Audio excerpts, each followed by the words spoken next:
pour faire face à cette crise qui est devenue une véritable pandémie, la Cemaris, avec l'ensemble des acteurs du marché, a d'emblée activé sa cellule de crise le 17 février. On a bien sûr associé le corps de santé, et notamment chez nous, le CIAMT, le CIHSCT. On a créé effectivement un comité scientifique qui a été tout au long de la crise, qui nous a permis de la gérer, mais aussi et surtout, et je pense que c'est un point majeur, d'anticiper le plus possible les mesures pour essayer d'avoir un temps d'avance sur cette pandémie. Donc nous sommes réunis début mars pour informer l'ensemble des adhérents du marché, avec la participation donc, du service médical des Halles, du centre du CIHSCT et du CIAMT en tant que service de santé au travail. C'est collégial, tout le monde s'y est mis, tout le monde a été attentif, tout le monde a eu le souci de mettre en place aussi bien la circulation que les masques, que le gel pour se nettoyer, etc.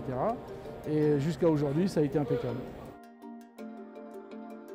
Comme vous le savez, on n'a pas du tout été confinés ici, on n'a pas arrêté de travailler.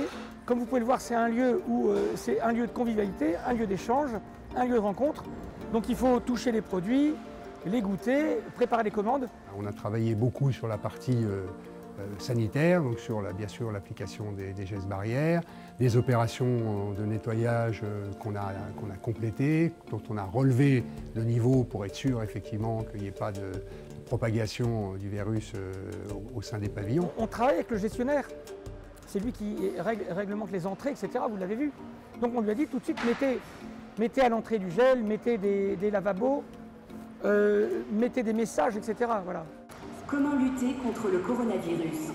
En respectant une distance d'au moins 1 mètre avec les autres, en restant confiné chez soi et en limitant nos sorties à nos besoins essentiels. Et le CIAMT aussi d'emblée a été associé. Ils ont fait effectivement beaucoup de mesures d'information. Ils nous ont permis aussi, lorsqu'on faisait des communications au niveau des opérateurs et des clients, de pouvoir bien communiquer, c'est-à-dire d'employer les bons termes. La première porte à taper, c'est la médecine du travail. Et la médecine du travail, avec la cellule de crise, a mis en place des intervenants à qui on peut s'adresser. Donc chaque médecin, ou plusieurs médecins par secteur, et ils peuvent répondre directement à toute question posée. De leur côté, ils ont mis en place aussi des cellules de conseil, des cellules d'écoute. Ils ont mis en place une cellule psychologique parce que ça faisait aussi partie de l'accompagnement des mesures qu'on avait. Dès le début du confinement, le CIAMT a dû donc trouver des solutions techniques assez rapidement pour nous permettre de poursuivre le suivi des salariés.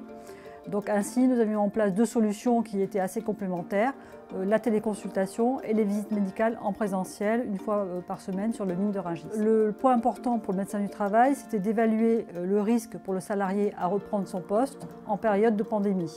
Bon, pour cela, il s'appuie sur 3 éléments qu'il connaît bien, c'est-à-dire l'état de santé du salarié, les risques d'exposition au virus et puis aussi les mesures de prévention que l'employeur avait déjà pu mettre en place. Je pense que la relation était importante et je trouve qu'elle a particulièrement bien fonctionné.